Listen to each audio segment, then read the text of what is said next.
Assalamualaikum warahmatullahi wabarakatuh. Alhamdulillah wassalatu wassalamu ala Rasulillah wa ala alihi wa sahbihi wa mawalah wa la hawla wa la quwata illa billahi wa ba'du.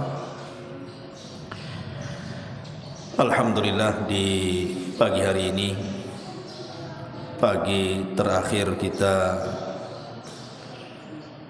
melaksanakan sahur tadi dan juga puasa terakhir tentunya, di mana besok kita akan berhari raya. Maka pembahasan di pagi hari ini nasihat di akhir Ramadan. Ma'asyiral muslimin yang dimuliakan Allah Subhanahu wa taala, ada seorang ulama yang dikenal dalam sejarah, seorang alim az-zahid al-abid, namanya Bishr al-Hafi rahimahullahu ta'ala.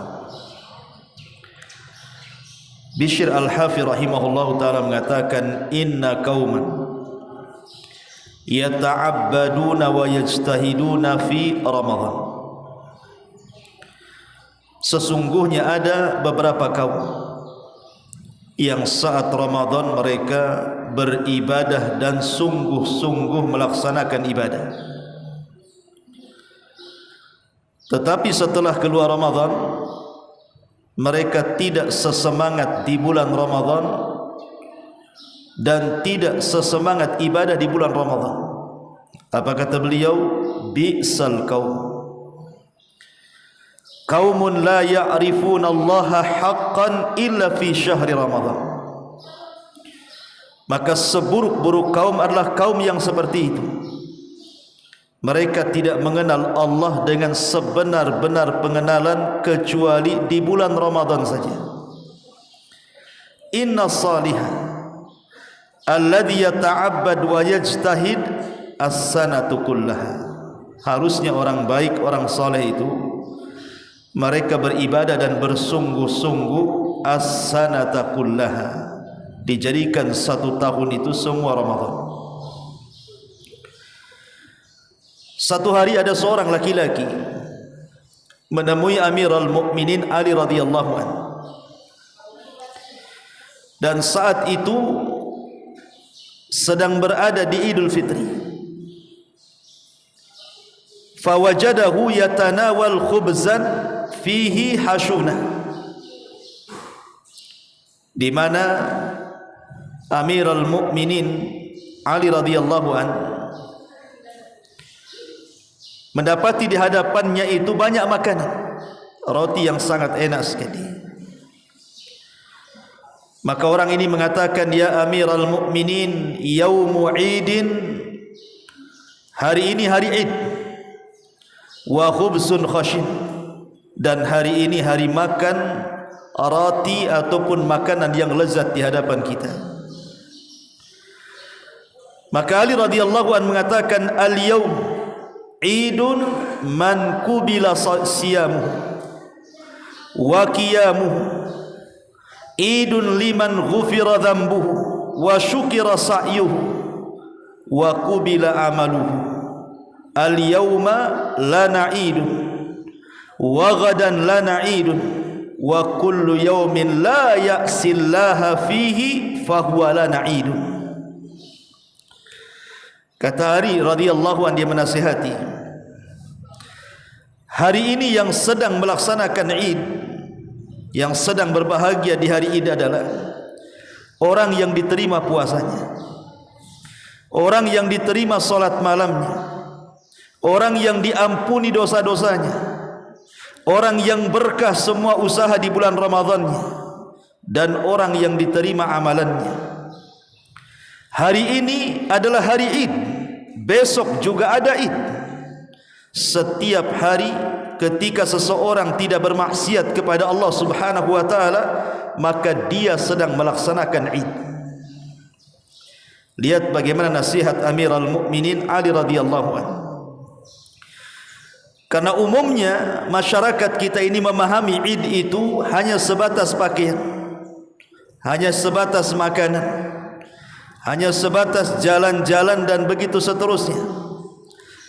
Makanya kita lihat kalau sudah mendekati lebaran, keluarga antum sibuk. Pasar ke mall, toples belum ada isinya nih. Baju anak belum dibeli, padahal bajunya satu lemari itu. Ini bukan Id dalam Islam ini. Kata Ali radhiyallahu an, Id itu orang yang diterima puasanya, orang yang diterima solat malamnya, orang yang diampuni dosa-dosanya, orang yang bermanfaat usaha selama Ramadannya, dan orang yang diterima amalnya. Itulah yang pantas melaksanakan Id. Anehnya, orang yang paling bahagia pula orang-orang yang justru mereka tidak melaksanakan ibadah. Saat Ramadan malas, saat Id paling bahagia pula dia. Makanya dijelaskan oleh para ulama seperti Al-Imam Ibn Rajab Al-Hambali rahimahullahu ta'ala mengatakan, laisal idu liman labisal jadid. Id itu bukan anda berpakaian yang baru. Id itu bukan orang yang berpakaian pakaian yang indah yang baru. Innamal idu liman ta'atuhu tazid. Sesungguhnya Id itu orang yang ketaatannya bertambah. Laisal id liman tajammala bil libas war rukub, wa innamal id liman ghufirat lahu adh-dhunubu fi lailatil id tafarraqa khalqul idki wal maghfirati alal abid. Katanya Ibnu Rajab rahimahullahu ta'ala mengatakan, dan Id itu bukan orang yang mengindah-indah pakaian ataupun mengindah-indah kendaraan atau sekarang mengindah-indah rumah, tetapi Id adalah orang yang diampuni dosa-dosanya, di mana di malam Id dia sudah dibebaskan dari api neraka dan dosa-dosanya sudah diampuni Allah Subhanahu wa taala. Itulah Id, kata Al-Hafidz Ibnu Rajab rahimahullahu taala. Ma'asyiral muslimin yang dimuliakan Allah Subhanahu wa taala, Umar bin Abdul Aziz rahimahullahu taala, suatu ketika dia keluar pada hari raya Idul Fitri. Faqala fi khutbatihi, dia pun berceramah dalam khutbahnya, ya ayyuhan nas, innakum sumtum lillahi 30 yawman wa kumtum 30 lailatan wa kharajtumul yawm tatlubuna minallah an yataqabbala minkum. Wahai manusia, kalian sudah berpuasa 30 hari, kalian sudah solat malam 30 malam. Sekarang kalian keluar di hari Id meminta kepada Allah Subhanahu wa taala agar diterima amalan-amalan kalian selama Ramadan. Artinya Id adalah bagi seorang yang beriman, mereka berdoa kepada Allah Subhanahu wa taala selama 30 hari yang kita habiskan dengan puasa dan qiyamul lail, qiraatul Quran, berzikir dan begitu seterusnya. Di hari Id itulah harusnya kita berdoa kepada Allah Subhanahu wa taala agar amalan kita diterima. Makanya kebiasaan para sahabat, apabila berjumpa satu dengan yang lainnya, apa doa mereka? Taqabbalallahu minna wa minkum. Jawabannya juga taqabbalallahu minna wa minkum. Semoga Allah Subhanahu wa taala menerima amalan kami dan kalian.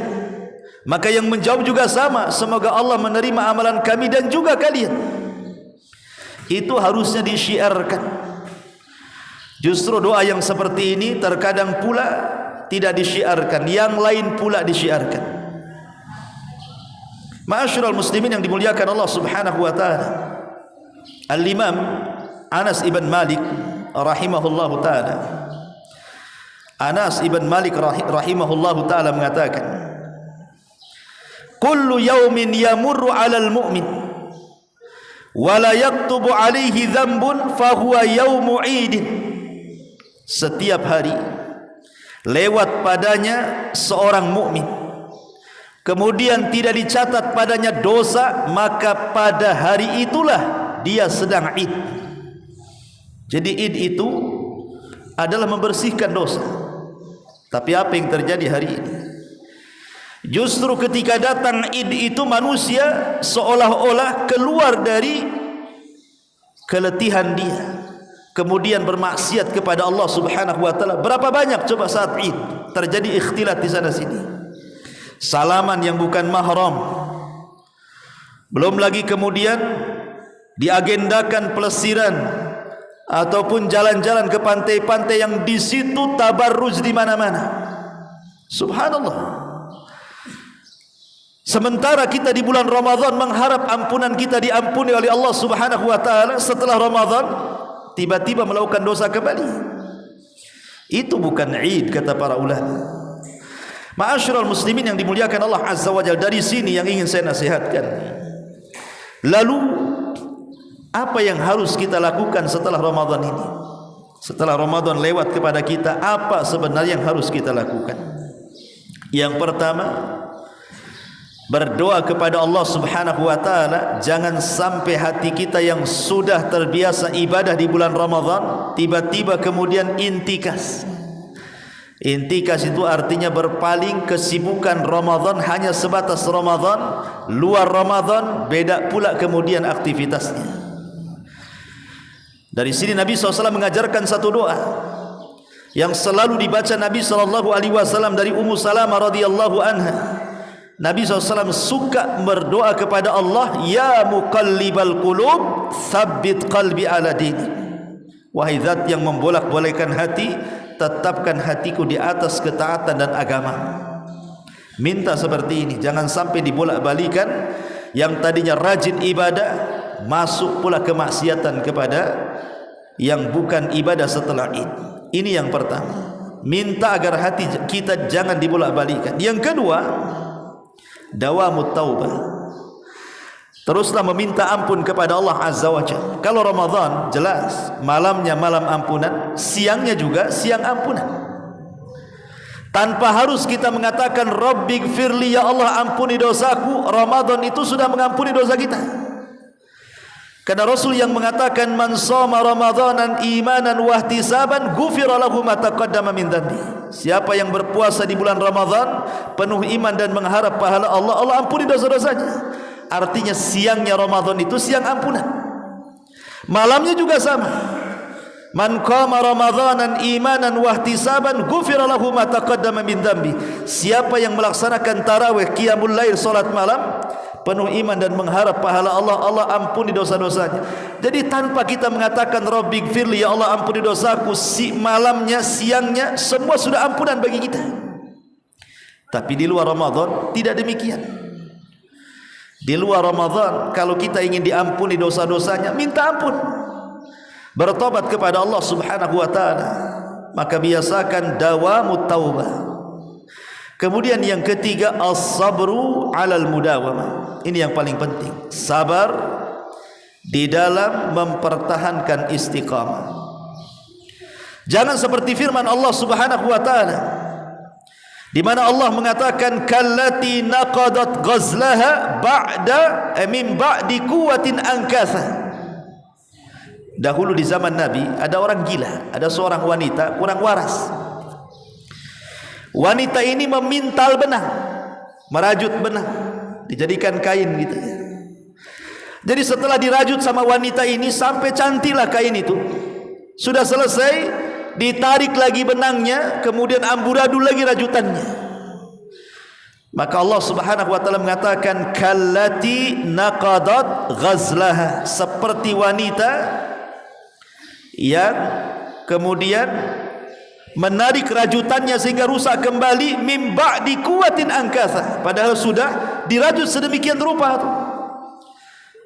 Maknanya di bulan Ramadan kita sudah merajut ibadah sedemikian rupa kan. Puasa kita lakukan, solat malam kita lakukan, tarawihnya kita lakukan, baca Qur'annya kita lakukan, makannya kita atur, tidurnya kita atur, semua tertib di bulan Ramadan ini. Artinya apa? Anyaman benang itu sudah rapi, Jangan di luar Ramadan kemudian ditarik lagi benang itu, kacau lagi kainnya. Itulah makna daripada jangan sampai kallati naqadat ghazlaha min ba'di quwwatin ankatha. Karena begini ikhwan, ada keutamaan orang-orang yang berusaha istiqamah ataupun mudawamah, senantiasa mengikuti kebiasaan Ramadan dibawa kepada luar Ramadan. Yang pertama, orang-orang yang berusaha mempertahankan ibadahnya, atau dengan kata lain istiqamah dan mudawamah, Allah Subhanahu wa taala akan memberikan banyak keutamaan. Salah satunya adalah tanfa'u fis syada'id, sangat bermanfaat di waktu-waktu kita sedang kesulitan. Jadi orang-orang yang mudawamatu ala ta'ah, terus-terusan di atas ketaatan, itu manfaatnya saat kita mengalami kesulitan. Dan itu disebutkan di dalam sebuah riwayat di mana Nabi SAW mengatakan kepada Mu'adz ibn Jabal radhiyallahu anhu, mengatakan, ihfadillah yahfadka, ihfadillah tajidhu tujahak. Atau Abdullah ibn Abbas kalau tidak salah, Abdullah ibn Abbas ketika itu dibonceng oleh Nabi SAW. Kemudian Rasul mengatakan, ya gulam, wahai anak kecil, jagalah Allah, niscaya Allah menjagamu. Jagalah Allah, niscaya engkau akan mendapati Allah di hadapan. Kalau engkau meminta, mintalah kepada Allah. Kalau engkau minta pertolongan, mintalah pertolongan kepada Allah. Kemudian di ujung hadis Rasul mengatakan apa? Ta'arraf ilallah fir raha ya'rifka fi syiddah. Kenali Allah di waktu senang, maka Allah Subhanahu wa taala akan mengenali di waktu susah. Ketika kita di waktu senang kita habiskan dengan ibadah kepada Allah Subhanahu wa taala dengan istiqamah dan mudawamah tadi, maka di waktu sulit maka Allah Subhanahu wa taala akan kenal dengan kita. Maknanya setiap kesulitan Allah akan mudahkan. Ini manfaat mudawamatu ala ta'ah, istiqamah di atas ketaatan. Kemudian yang kedua, sababun li husnil khatimah, sebab terbesar seseorang itu diakhiri dengan akhir yang baik, atau dengan kata lain husnul khatimah. Karena Allah yang mengatakan walladzina jahadu fina lanahdiyannahum subulana. Orang-orang yang bersungguh-sungguh melaksanakan perintah kami, melaksanakan perintah-perintah kami dan menjauhi larangan-larangan kami, maka kami akan tunjukkan hidayah kepada mereka. Makanya kita lihat amalan para salaf, yang sudah saya ceritakan satu kisah dari Zainul Abidin kemarin, bagaimana dia tiap malam menggendong gandum kemudian meletakkan di rumah fuqara wal masakin. Tiap malam dia tidak berhenti bersedekah, tiap malam. Lihat saat wafatnya dibicarakan dengan pembicaraan yang baik di tengah-tengah manusia, dan itu tanda-tanda husnul khatimah. Kalau wafat kita kemudian dipuji manusia, berarti wafat kita di atas kebaikan. Karena di zaman Nabi SAW ada jenazah lewat, semua memujinya. Kemudian besoknya ada jenazah lewat, semua mencaci makinya. Maka kata Nabi SAW, jenazah yang pertama wajabat lahul jannah, wajib dia masuk surga. Jenazah yang kedua wajabat lahun nar, wajib dia masuk neraka. Ya. Ketika kematian kita menjadi pujian manusia, maksudnya dari segi kebaikan kita, maka itu tanda yang jelas bahwa kematian kita husnul khatimah. Lah mudawamatu ala ta'ah itu sababun li husnil khatimah, salah satu sebab seseorang akan mengakhiri kehidupannya dengan kebaikan. Kemudian juga di antara buah daripada mudawamah adalah tathhirul qalbi minan nifaq wan najat minan nar. Hati kita diselamatkan dari kemunafikan dan diselamatkan dari api neraka. Kenapa demikian? Karena orang-orang yang beriman itu kalau mereka ibadah maka akan berusaha istiqamah di atas ibadahnya. Tapi orang munafik, mereka tidak akan berdiri kecuali malas-malas saja. Kalau di bulan Ramadan seseorang sudah malas, pasti di luar Ramadan akan malas dia.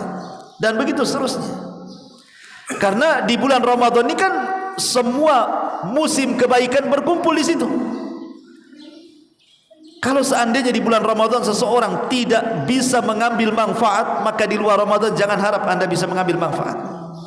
Makanya kenapa di sini orang yang istiqamah di atas ketaatan itu bisa membersihkan hati dari kemunafikan dan juga bisa menyelamatkan dari api neraka. Dan banyak lagi soal buah daripada istiqamah. Kemudian nasihat saya berikutnya adalah iyyaka wa hubutul azim. Hati-hati, jangan sampai kemudian seseorang itu mulai lemas, mulai malas. Keinginan untuk beribadah hanya cukup sampai lebaran saja. Habis lebaran sudah hilang pula niat ibadahnya. Makanya ada 5 perkara jangan sampai ditinggalkan, karena ini kebiasaan kita di bulan Ramadan kan. 5 perkara ini. Pertama, menjaga solat. Di bulan Ramadan kan kita jaga solat, betul-betul kita jaga solat. Yang kedua, membaca Quran. Di bulan Ramadan kita baca Quran. Kemudian yang ketiga, zikrullah, berzikir kepada Allah. Kemudian yang keempat, berkawan dengan orang baik, karena orang iktikaf itu tidak mungkin yang masuk kecuali yang baik. Kalau orang-orang tidak baik itu malas dia tinggal di masjid. Kemudian juga yang kelima, berdoa kepada Allah Azza wa Jalla. 5 perkara ini jangan ditinggalkan di luar Ramadan, karena ini kebiasaan Ramadan. Salat tepat waktu, kemudian membaca Al-Quran, kemudian berzikir kepada Allah, kemudian mencari teman yang baik dan berdoa kepada Allah Subhanahu wa taala. Pertanyaannya, kita ini sudah lelah letih di bulan Ramadan. Salat malamnya, puasanya, baca Qur'annya, lelah kita ini, kadang ngantuk tengah malam. Apa kira-kira tanda kalau ibadah kita selama Ramadan diterima?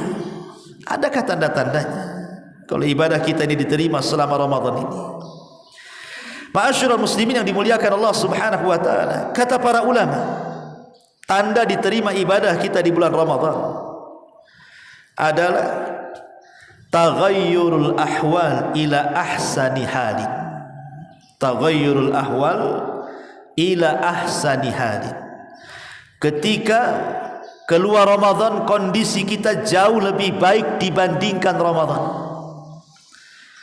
Kalau kita bisa merubah kehidupan kita ini, perilaku kita, akhlak kita, ibadah kita di luar Ramadan, berarti ibadah di bulan Ramadan itu diterima.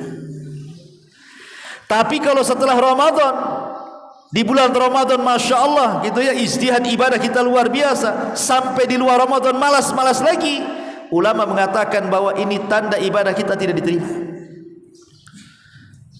Jadi mudah saja ingin melihat tanda ibadah kita diterima atau tidak itu, lihat kondisi setelah Ramadan. Karena Ramadan itu bukan akhir, tapi Ramadan itu awal.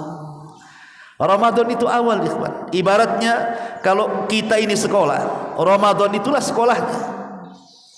Kita belajar di bulan Ramadan gitu ya. Belajar solat malam, belajar tarawih, belajar puasa, belajar baca Quran. Itulah belajarnya di bulan Ramadan. Hasilnya itu setelah Ramadan. Dapat ijazahnya itu setelah Ramadan. Diamalkan gak ilmunya di bulan Ramadan itu? Setelah Ramadan. Lah ini kata para ulama, inilah tanda kalau seseorang itu diterima ibadahnya selama Ramadan. Tapi kalau tidak lebih baik, maka ulama mengatakan berarti tanda ibadah kita sia-sia.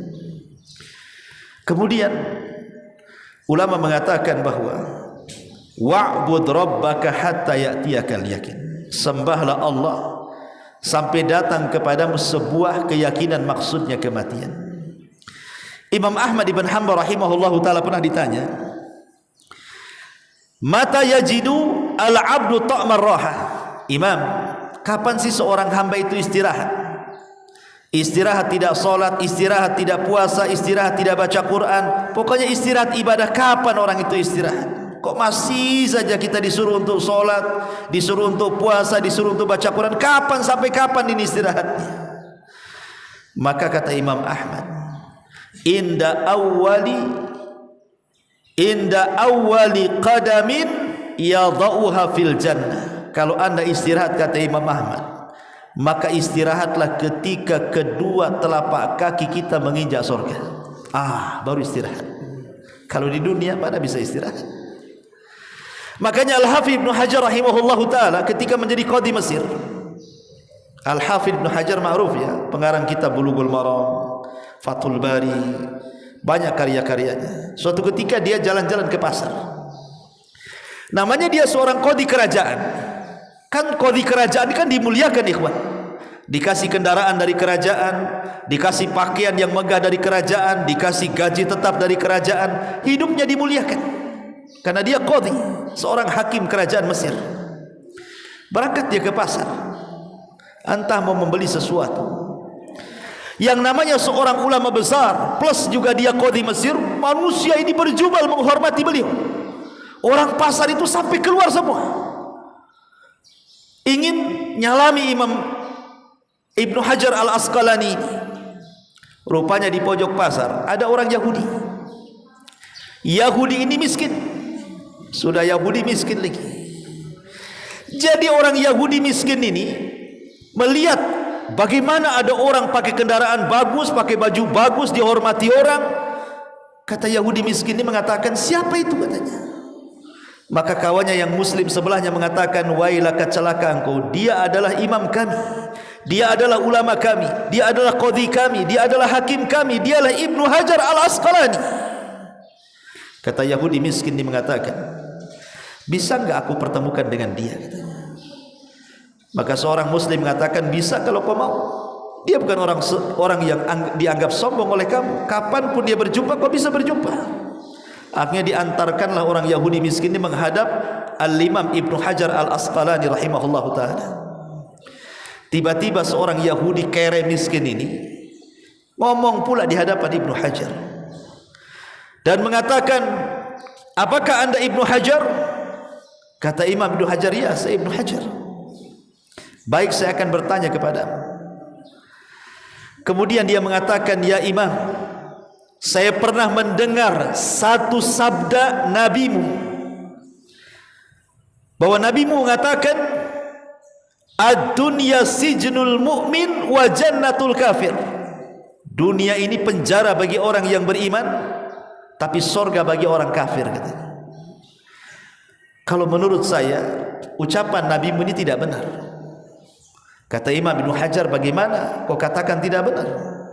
Kemudian dia mengatakan, saya ini Yahudi, menurut pandanganmu saya ini kafir. Dan lihat kehidupanku katanya, susah payah, kehidupanku kere miskin katanya. Mana ada surga bagi saya? Yang ada ini penjara di dunia ini bagi saya ini. Tapi engkau, bagi menurutmu Ibnu Hajar, kau ini seorang mukmin. Tapi lihat hidupmu, kudamu bagus, pakaiannya bagus, digaji pemerintah, kau dihormati orang, surgalah bagimu. Katanya dunia ini surga bagi orang yang beriman. Dunia ini penjara bagi orang yang beriman, surga bagi orang kafir. Rasa-rasanya terbalik ini kalimat ini katanya. Coba bayangkan. Maka Al-Hafidz Ibnu Hajar mengatakan, baik, saya akan jawab syubhat di kepalamu katanya. Maksudnya dunia ini penjara bagi orang yang beriman dan surga bagi orang kafir bukan di dunia, tapi bandingannya di akhirat, kata Ibnu Hajar. Saya walaupun diberikan kendaraan mewah, baju bagus, gaji dari pemerintah, saya belum beristirahat beribadah. Saya masih harus sholat, saya masih harus puasa, saya masih harus talabul ilmi, saya masih harus baca Quran, saya masih harus beribadah kepada Allah Azza wa Jalla. Belum ada istirahat bagi saya. Istirahat saya kelak kalau sudah sampai di sorga, kata Ibnu Hajar. Adapun engkau, Yahudi kafir, Yahudi kere miskin, bagi engkau dunia ini sorga dibandingkan dengan neraka sana. Bagi engkau di dunia ini sorga, sebab kalau engkau di neraka, engkau tidak akan tahan di sana. Engkau pasti ingin dikembalikan ke dunia lagi, dan engkau akan merasakan bahwa dunia lebih enak dibandingkan di neraka. Dari sini kita katakan, ma'asyiral muslimin yang dimuliakan Allah Azza wa Jal, bahwa beribadah kepada Allah itu bukan di Ramadan saja. Kata para ulama, kun rabbaniyan wala takun ramadaniyan. Jadilah hamba Allah, jangan jadi hamba Ramadan. Jadi hamba Allah, jangan jadi hamba Ramadan. Jangan ketika kita ahli ibadah di Ramadan saja, di luar Ramadan sudah hilang ibadahnya. Itu namanya hamba Ramadan.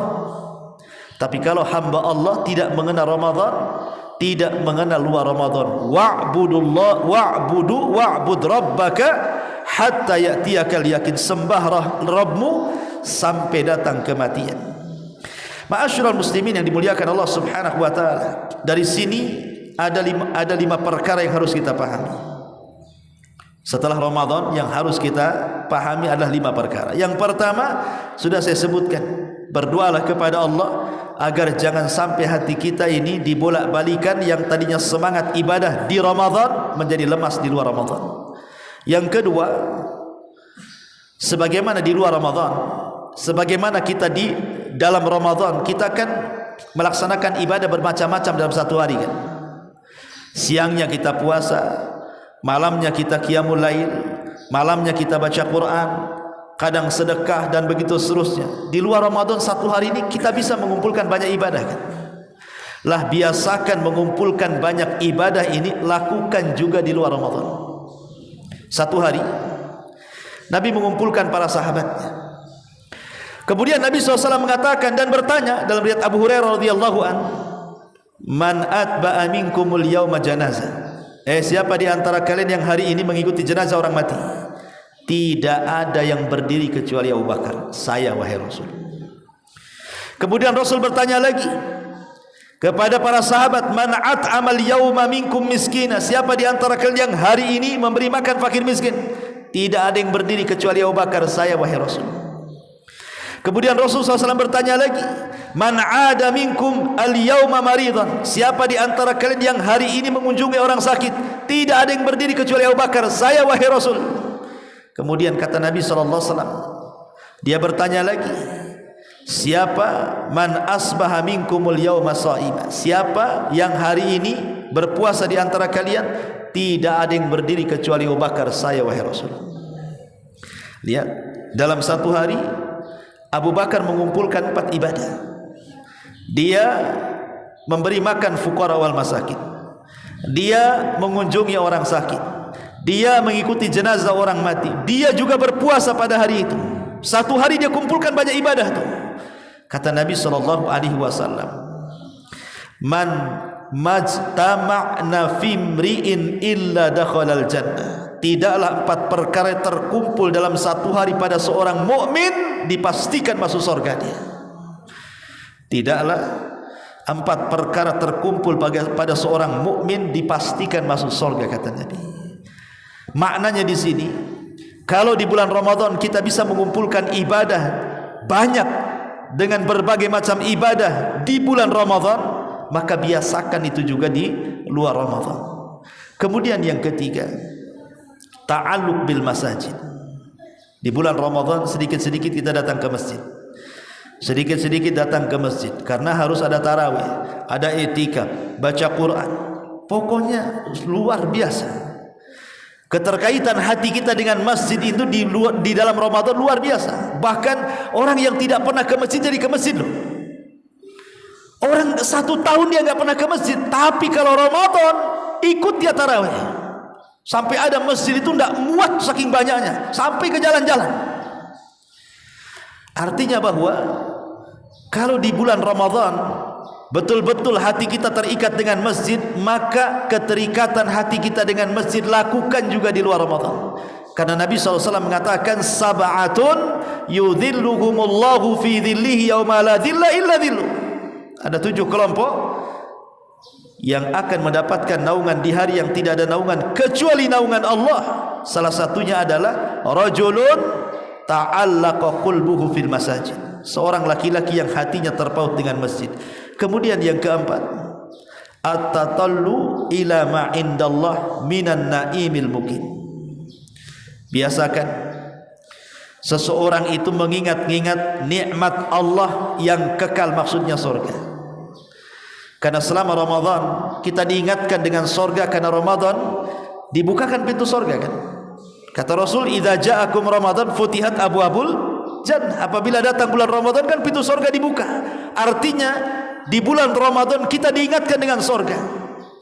Maka di luar Ramadan pun sama. Kalau kita diingatkan dengan surga, semangat kita ibadah.